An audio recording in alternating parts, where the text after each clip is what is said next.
La Terre est une école où nous sommes entrés pour plusieurs raisons, et principalement pour nous acquitter des dettes que nous avons contractées dans nos précédentes incarnations, et aussi pour comprendre la situation dans laquelle nous nous trouvons, et enfin pour nous perfectionner dans tous les domaines. La plupart des gens qui ne savent même pas pourquoi ils sont sur la terre, ni ce qu'ils doivent y faire, se contentent de manger, de boire, de dormir, de s'amuser, de se bagarrer. Tandis que celui qui est éclairé, ce qu'il doit, se libérer de son karma et travailler à se perfectionner. Ensuite, il cherche à comprendre pourquoi il est dans tel pays, dans telle famille, à telle époque, et ce qu'on demande de lui. Enfin, il s'efforce de développer tous les germes de qualité et de vertu que le Créateur a déposés en lui depuis l'éternité. Voilà pourquoi une école initiatique est tellement indispensable. Il n'y a rien au-dessus de la lumière qu'elle apporte aux disciples sur le sens de la vie terrestre.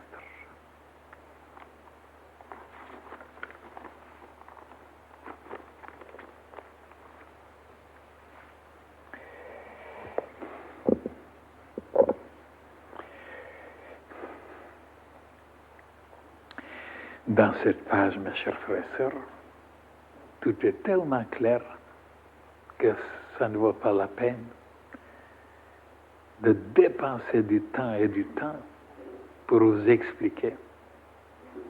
Tout est dans cette page.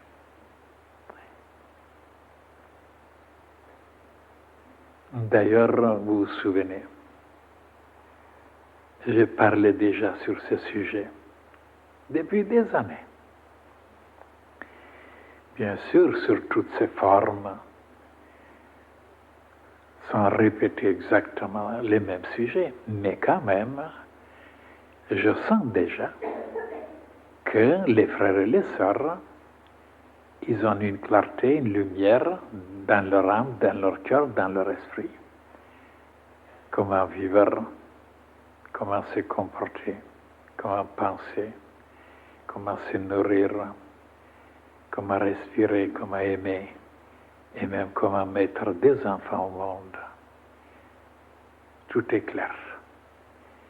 Et s'il y a par-ci par-là des frères et des sœurs qui ne sont pas au courant, malgré que tout est expliqué en détail, alors ce n'est plus ma faute. C'est que ils ont eu d'autres choses dans leur vie, d'autres occupations, d'autres attirances, d'autres affaires, d'autres activités, et maintenant, ils n'ont pas eu de temps pour jeter un regard sur ce sujet. Mais je pense quand même que si, je répète quand même, j'explique de nouveau certains sujets, certains points, ça ne vous fera pas de mal et ça ne vous induira pas en erreur. Maintenant, si vous acceptez, je vais de nouveau projeter une petite lumière.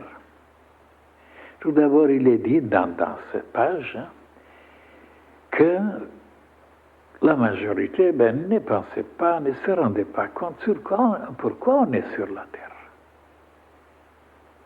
Non, ils ne pensent pas. On est sur la terre pour vivoter, manger, boire, se débrouiller, dormir, créer des enfants, s'amuser et même se bagarrer.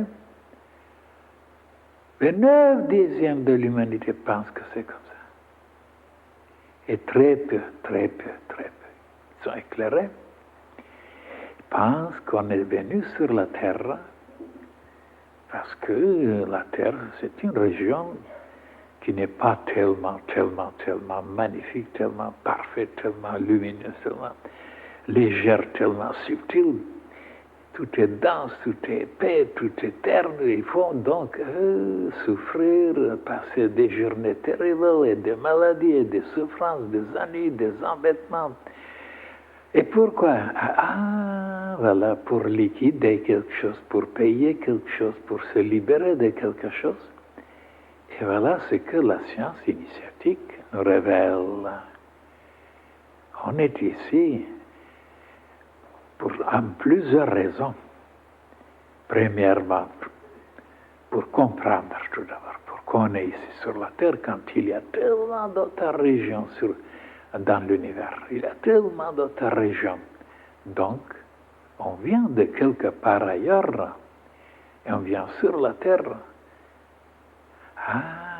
pour s'instruire, pour comprendre, pour se perfectionner et en même temps développer certaines qualités, certaines vertus, certains germes, comme il est dit, que le Père Céleste a déposés dans chacun de nous. Et troisièmement, payer certaines dettes, liquider le karma. Parce que dans le passé, on n'était pas tellement parfait, on n'était pas tellement intelligent, tellement éclairé.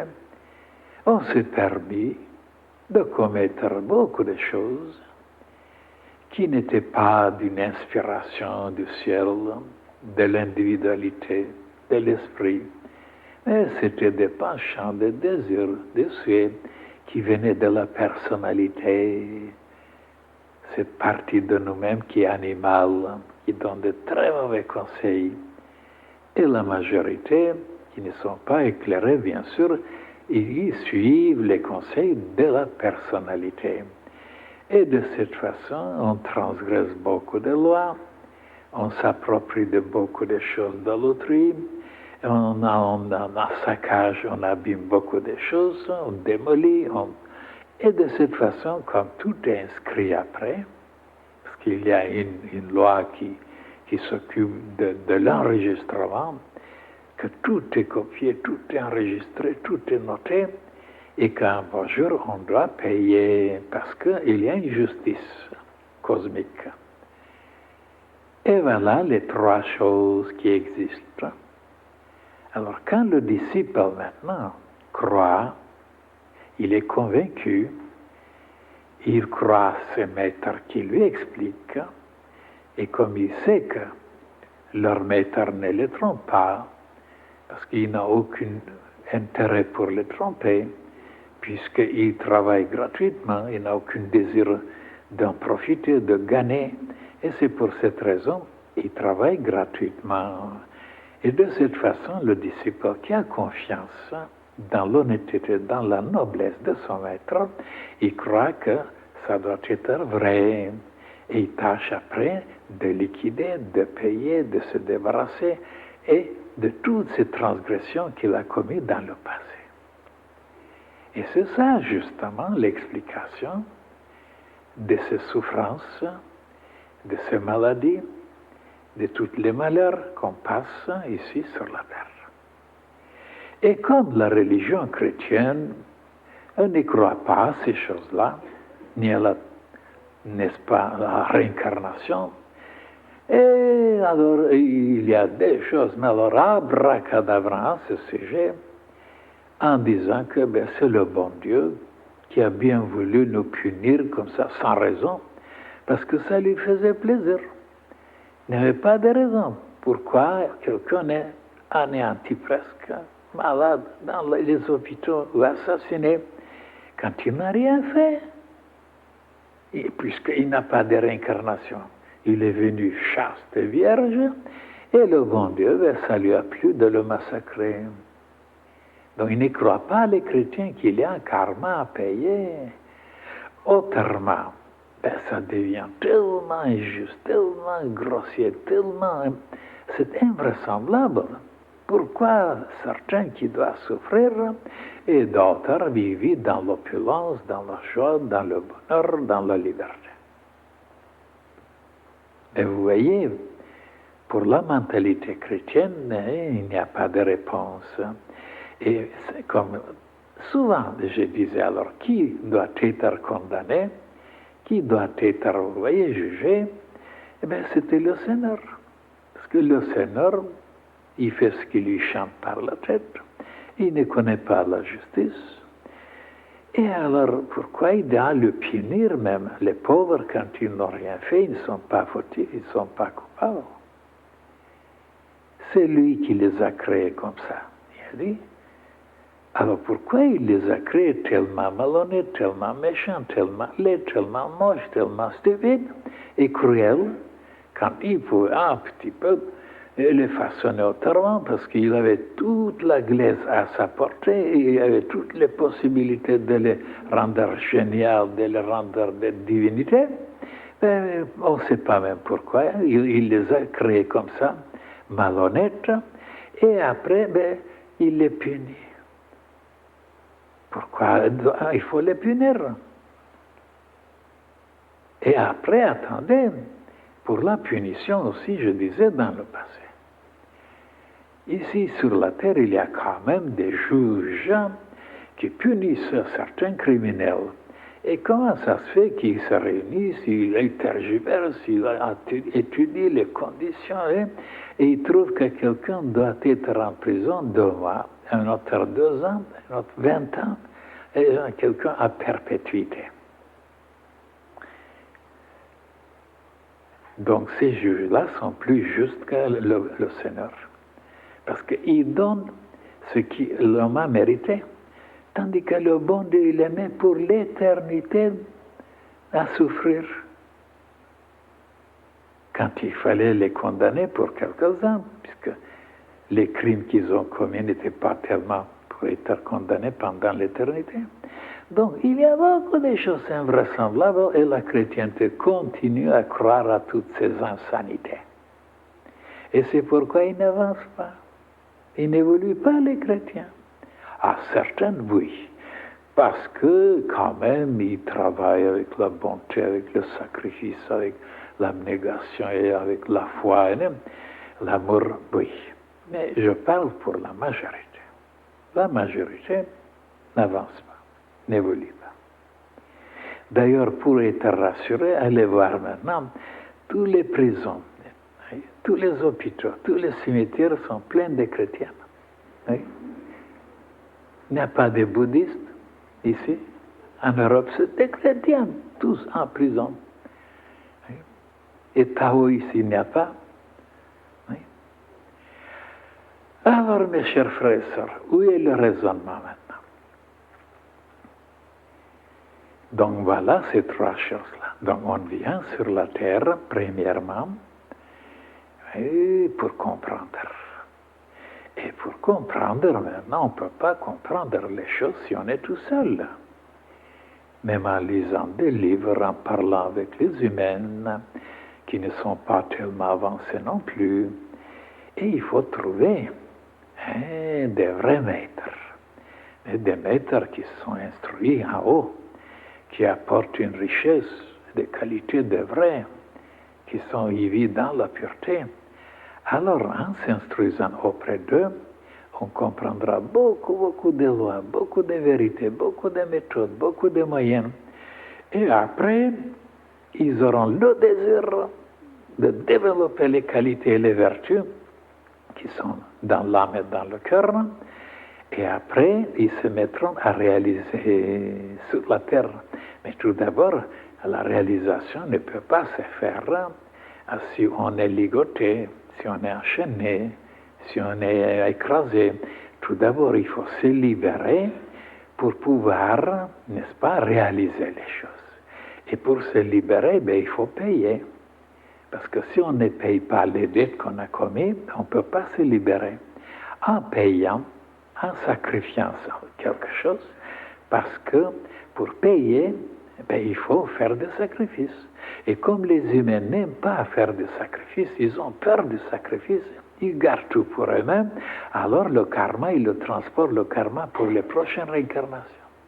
Et quand ils reviendront de nouveau sur la terre, ils ne seront pas libérés. Pourquoi? Parce qu'ils n'ont pas décidé à faire certains renoncements, certains sacrifices pour se libérer. Parce qu'il n'y a que les sacrifices qui nous libèrent. On paye en donnant. Et voilà, ces choses-là, les humains ne les connaissent pas. Et malheureusement, en ne les connaissant pas, ils transgressent sans arrêt la loi, sans arrêt. Alors le karma, au lieu d'être payé, il est amplifié, il est augmenté, et après de plus en plus, on devient de plus en plus, descend jusqu'à l'enfer, devient comme un moustique, comme une guêpe, comme un serpent, comme un monstre, et de cette façon, il disparaît. Ah oui. Maintenant, il n'y a que l'école initiatique qui peut nous assagir, qui peut nous éclairer en nous révélant la vérité.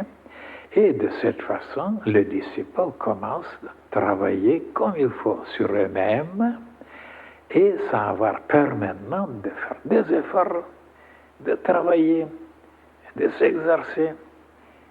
Et comme je vais vous lire une lettre qui est tellement explicative, alors tellement extraordinaire, hein, qui peut même vous aider en renforçant votre foi dans l'enseignement de la lumière.